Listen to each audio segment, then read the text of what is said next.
Hello and welcome. I'm Anand Naidu in Washington, D.C. Stay tuned for our special coverage of Chinese President Xi Jinping's visit with U.S. President Barack Obama.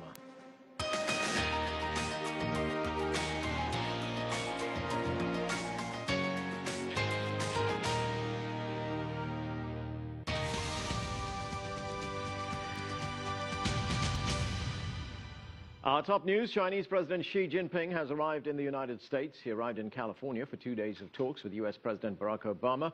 President Xi and his wife are being hosted at a Californian estate for the 2-day summit. For more details, let's go now to CCTV's Wang Guan, who joins us from California. And Wang, what's the atmosphere there like? What's the scene at the Annenberg estate? Anand, we learned that the motorcade of Chinese President Xi Jinping just left his hotel that is about 10 miles from here. Actually, 5 minutes ago, President Obama was already here an hour ago, waiting for his Chinese counterpart. The two leaders are expected to meet very soon. In fact, we just rode here. It was about a 10-minute ride. So the Chinese president might be here within the next 15 minutes to greet his U.S. counterpart in the sunny lands. And this is truly a historic meeting whereby it marks the first time ever where a new Chinese president meet a U.S. president in such kind of informal settings. The last time when a Chinese president, President Jiang Zemin, met with President George Bush in his Texas ranch, President Jiang was the outgoing president of China. So this is the first time ever where the leaders of their respective countries for the next 4 or 5 years can have this informal, relaxed set of meetings. As you said, at a historic meeting, what are the main issues that will dominate these talks? Well, the White House hopes this meeting will be one that is less rigid, moving beyond scripted talking points, and one that is marked by informal features. The two leaders are expected to meet, like I said, in about 15 minutes in Sunnylands, that is about 5 minutes from here. And at the beginning of their meeting, there will be a photo op, followed by a 3-hour bilat, and after that, they will be headed for a private working dinner.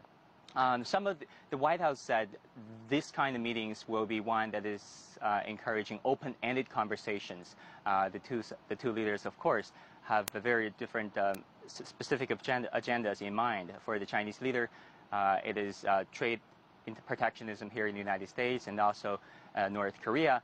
And on the U.S. side, cybersecurity is one issue that is generated much concern here.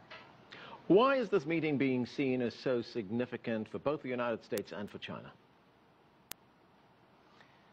We know that, Anand, as rigorous and as dynamic the exchanges on the civilian side between China and U.S. has been over the decades, the personal relationship between Chinese American leaders at the very top has been marked by formal meetings, 1-hour bilat or 2-hour bilats in G20 or for state visits. But during those meetings, we know that either Chinese president or the American president neither the Chinese nor the American president speak each other's language, which means that with consecutive translations going on, each leader only get a quarter of the designated time to say what they want. But this meeting is totally different. There will be a combined 7 to 8 hours where the two leaders can really have those open-ended conversations, speak with their mind, and also brief each other about the challenges of their domestic politics, so that to seek empathy from each other and to gain a personal understanding and personal trust from each other. Yeah, and of course, President Xi will be there, President Obama will be there. Who else will be attending these talks? Well, from our sources, we know that the Chinese Foreign Minister, Wang Yi, as well as China's top diplomat, State Councilor Yang Jiechi will be there, as well as Wang Huning, the top advisor for